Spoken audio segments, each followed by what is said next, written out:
Bismillahirrahmanirrahim. Assalamualaikum warahmatullahi wabarakatuh.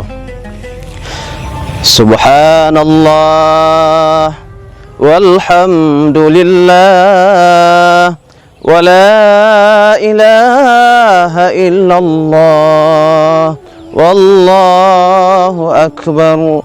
Subhanallah walhamdulillah wa la ilaha illallah wallahu akbar.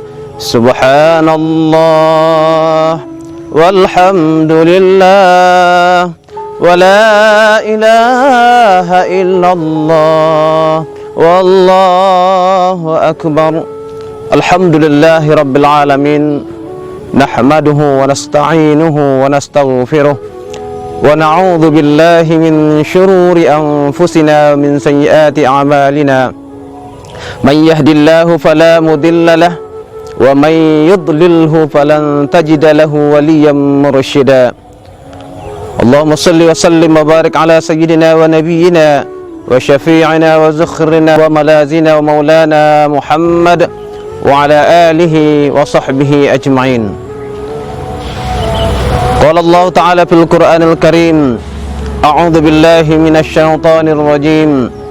Ya ayyuhan nasu kulu mimma fil ardi halalan thayyiban wa la tattabi'u khutuwatis syaitan innahu lakum aduwwum mubin. Shadaqallahul azim. Pemirsa shaimin was shaimat rahimakumullah. Bersyukur kita kepada Allah Subhanahu wa taala. Alhamdulillah, pada hari yang mulia ini, di bulan Ramadan yang penuh barakah ini, kita masih diberikan oleh Allah Subhanahu wa taala kesehatan zahir dan batin, sehingga bisa melaksanakan ibadah, baik itu ibadah mahdhah, begitu juga ibadah sunnah sebagai penyempurna. Semoga semua ibadah yang kita laksanakan senantiasa diberikan oleh Allah Subhanahu wa taala lipatan ganda pahala, dan juga terutamanya mengharap ridho Allah Subhanahu wa taala. Salawat dan salam buat junjungan kita baginda Rasul Sayyidina Muhammad sallallahu alaihi wasallam. Semoga salawat dan salam kita kepada Rasulullah senantiasa menjadi wasilah untuk mendapatkan syafaatnya di yaumul qiyamah, dan salah satu penyebab untuk mendapatkan rahmat serta ridho dari Allah Subhanahu wa taala. Allahumma shalli ala sayyidina Muhammad wa ala ali sayyidina Muhammad. Pemirsa shaimin was shaimat rahimakumullah. Pada saat kita melaksanakan ibadah puasa, kita mampu meninggalkan makanan dan minuman yang halal demi menjunjung dan mematuhi aturan syariat Islam yang telah ditetapkan oleh Allah Subhanahu wa taala, yakni dengan melaksanakan ibadah puasa. Maka perlu kita pertanyakan pada diri kita, pada keluarga kita, pada handai taulan kita. Pada saat kita berpuasa, kita mampu meninggalkan makanan yang halal, meninggalkan minuman yang halal demi ketaatan kita kepada Allah. Namun perlu kita pertanyakan, apakah setelah Ramadan berakhir atau pada saat kita berbuka puasa, pada saat itu apakah kita mampu meninggalkan bukan hanya makanan yang halal yang kita tinggalkan, tapi makanan minuman yang haram yang perlu kita perhatikan, yang seyogyanya lebih kita perhatikan untuk kita tinggalkan. Dalam Islam telah ditetapkan konteks dan merupakan salah satu di antara syariat yang telah ditetapkan tentang makanan-makanan yang halal dan makanan-makanan yang haram. Perlu kita perhatikan saudara-saudaraku rahimakumullah. Dalam Islam, konteks kehalalan itu ada beberapa hal yang perlu kita perhatikan. Pertama, ada halal secara zatnya, dan yang kedua ada halal cara mendapatkannya, dan yang ketiga ada halal cara mengkonsumsinya. Jelas sudah di dalam Al-Quran dan dalam hadis Nabi SAW, makanan-makanan yang halal secara zat yang telah ditetapkan dalam Islam. Tidak perlu lagi kita membahas jauh kenapa dihalalkan, kenapa diharamkan. Yang jelas kewajiban kita adalah taat dan patuh dengan hukum yang telah ditetapkan oleh syariat Islam, bahwa ini makanan yang halal dan ini makanan yang haram. Dan itulah yang disebut dengan halal zatnya, yang telah ditetapkan dalam Al-Quran dan ditetapkan melalui hadis Nabi Sallallahu Alaihi Wasallam.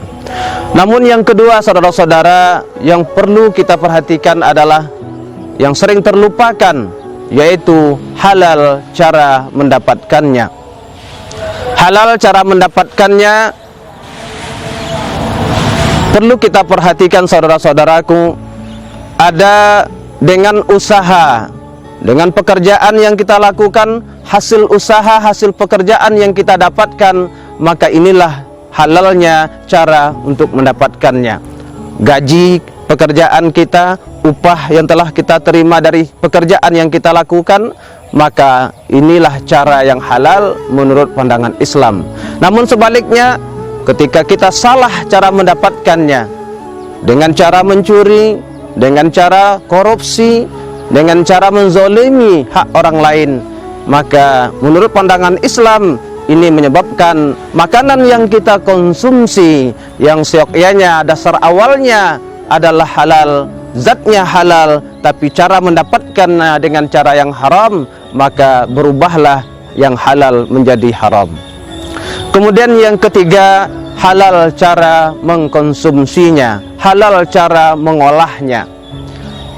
Sebagaimana dalam Al-Quran surah Al-Baqarah ayat 168, A'udzubillahi minasyaitonirrajim. Ya ayyuhan nas kulu mimma fil ardi halalan thayyiba wa la tattabi'u khutuwatis syaitan innahu lakum aduwwum mubin. Yang sekira artinya, wahai manusia, makanlah olehmu apa yang ada di muka bumi ini yang halal lagi baik, dan janganlah kamu mengikuti kemauan syaitan, langkah-langkah syaitan, sesungguhnya ia adalah musuh yang nyata bagimu. Pemirsa shaimin was shaimat rahimakumullah, maka dalam Al-Quran ini, dalam ayat ini dijelaskan bahwa makanan yang kita konsumsi wajib diperhatikan antara halal lagi baik. Tidak cukup hanya halalnya saja, tapi wajib diiringi dengan yang baik. Kenapa? Ada makanan itu baik tapi belum tentu halal, dan yang halal juga belum tentu baik untuk diri kita. Ada makanan itu halal zatnya, tapi belum tentu baik untuk tubuh kita. Salah satu contoh, ketika ada seseorang menderita satu penyakit dan telah disebutkan dan telah divonis oleh seorang dokter bahwa ini pantangan bagimu, tidak boleh dimakan, maka walaupun makanan itu makanan yang halal zatnya, cara mendapatkannya, cara mengkonsumsinya, tapi karena itu merupakan pantangan sehingga itu menjadi terlarang untuk dia makan. Kemudian begitu juga ada makanan itu halal, ada makanan itu yang baik tapi belum tentu halal. Nah, inilah yang perlu kita perhatikan. Baik iya, tapi belum tentu halal menurut pandangan Islam. Setidak-tidaknya ada cara mengkonsumsinya. Kadang-kadang makanan itu zatnya baik, zatnya halal, cara mendapatnya halal, makanannya itu baik untuk diri kita, tapi cara mengkonsumsinya, cara menggunakannya yang salah juga menyebabkan tidak halal. Ada beberapa permasalahan yang kita hadapi pada akhir zaman ini. Di antaranya, pengolahan yang salah bisa menyebabkan benda, makanan zatnya halal, cara mendapatkan yang halal, tapi salah cara penggunaannya, salah dalam pengelolaannya, bisa menjadi haram.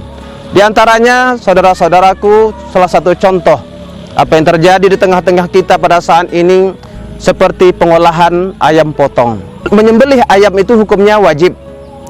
Maka pada saat penyembelihan seekor binatang seperti contohnya ayam, maka cara pengolahannya yang salah bisa menyebabkan ayam yang dasar hukumnya zatnya halal, kita beli dengan cara yang halal, tapi pengolahannya yang salah bisa menjadi haram.